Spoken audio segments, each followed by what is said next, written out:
So, for my personal growth project, I chose to make my grandmother's homemade chicken noodle soup. I've always loved this recipe, and it's kind of near and dear to me. I get homesick a lot when I'm here in Gainesville, so having small things that remind me of home really kind of helps me out. It's also a great thing to have when I'm sick, which I'm always sick in Gainesville for some reason. So I think it was a great opportunity for me to do this as my personal growth project, to learn how to make this and kind of get that sense of home and get some well-being sometimes when I'm sick here in Gainesville. So my mentor was indeed my grandmother. I thought who else could be a better mentor than her, since it is her recipe and she cooks it most of the time when I'm at home. Sometimes my sister likes to cook it, but I thought my grandmother made it really well before, so I thought I'd kind of compete with my sister on that, see who can make it a little bit better. So that was kind of fun as well. Um, I got some really good feedback from my grandmother, good in a positive way and a negative way. All of the feedback she gave was outcome feedback. In my first attempt, I had quite a bit of struggles occasionally. There was I ended up burning the bottom of the soup the first time, and she realized that and told me what I was doing wrong. I realized I needed to add more water to the soup as it boiled because the water evaporates, and it like I said, ended up burning the bottom of the soup. Um, but I ended up getting that a few positive outcome feedback later on my second attempt, which was pretty awesome. But I'm gonna go ahead and show you guys part of my first attempt on making the soup.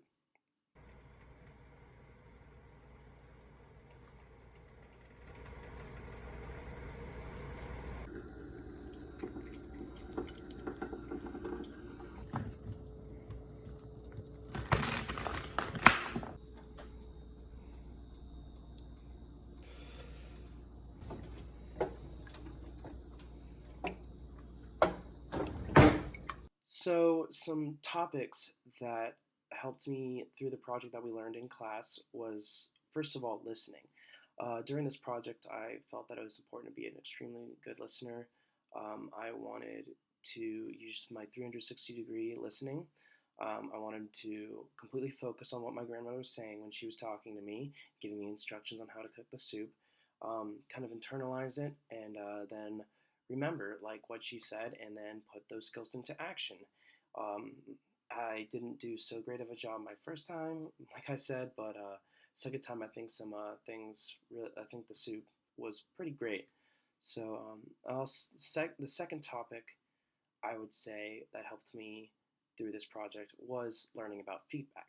Knowing what kind of feedback my grandmother was giving me was extremely useful. Like I said, most of the all, if not all of the feedback, most of it, if not all of the feedback, was outcome feedback. There was positive outcome feedback and negative outcome feedback, especially on the first attempt.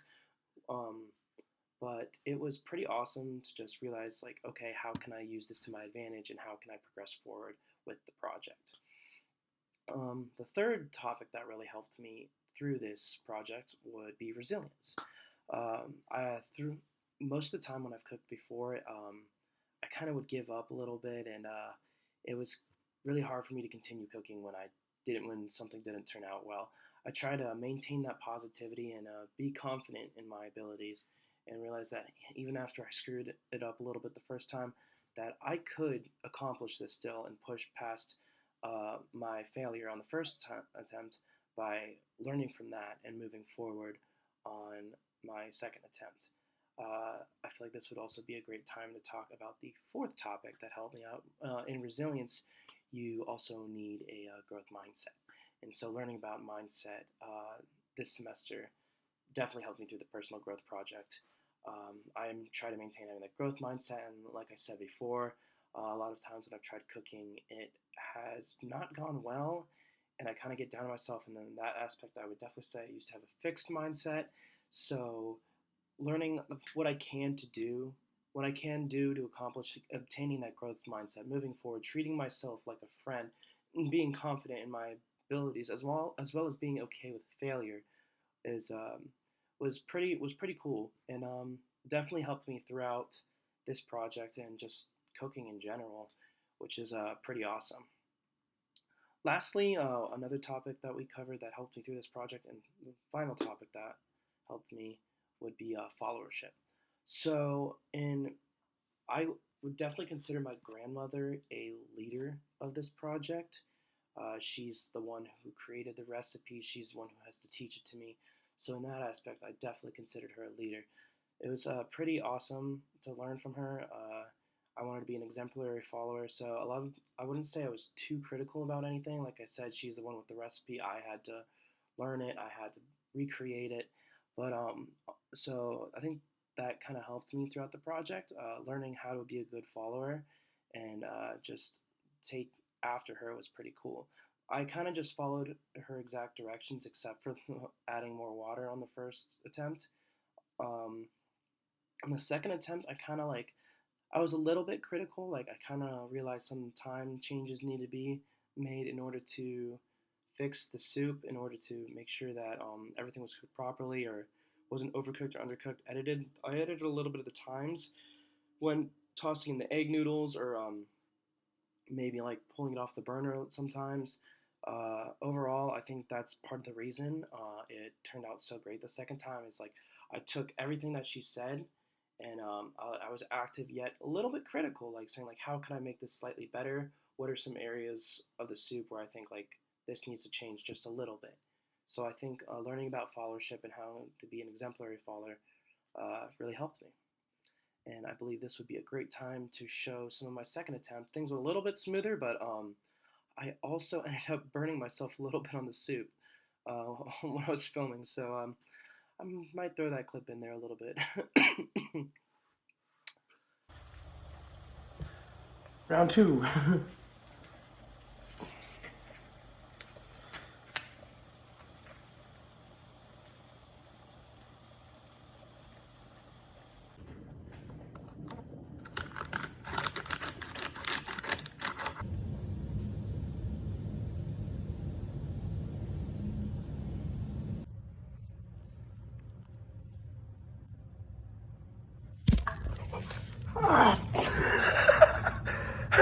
I'm gonna go put on a new shirt because I just spilled some soup on me. We're back with a new shirt. I'm gonna try to hold my phone a little bit tighter this time. Let's see him stirring. So overall, I learned quite a bit about myself. I realized that I can actually cook pretty well, which is awesome to think because eventually I'm going to need to start cooking for myself for real. So I also realized that I'm okay with failure. I realized that having that failure is just a way of learning, a way of eventually succeeding, learning what you did wrong the first time so you can improve the next time. I will also be able to use the skills I learned in the kitchen and the skills I used throughout the project to in the future. I will be able to cook the chicken noodle soup from now on. I can look up other recipes and edit that. Like I said, I can use the skills of being somewhat critical to edit recipes and make it my own, kind of, which is pretty awesome. I will also be able to become a better leader through the skills that I used and learned in class, like 360-degree listening, focusing on the message, completely tuning in to the speaker, and internalizing it, remembering it, and then acting upon it. Using feedback by giving feedback and taking feedback in the right way. I can now, even though my grandmother only used outcome feedback, I might be able to use process feedback. I can learn what's best for whoever needs the feedback. Like I love the outcome feedback. I really do.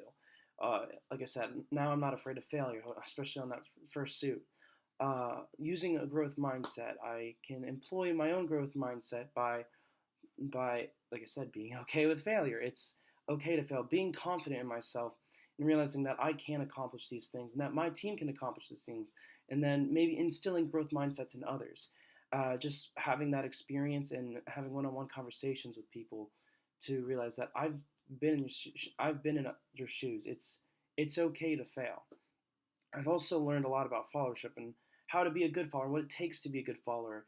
And a lot of times that can translate into being a good leader. Because when you're a good follower, a lot of those skills you see how people should respond, should act, and how a leader can translate what they need to get those responses. So I've tried, like I said, I try to be an exemplary follower, and I hopefully that will lead me to be an exemplary leader. Overall, this was one of my favorite things to do this semester, and I wish I could have had the soup for you all to share, but my family kind of attacked it. But thank you for your time, and I appreciate it.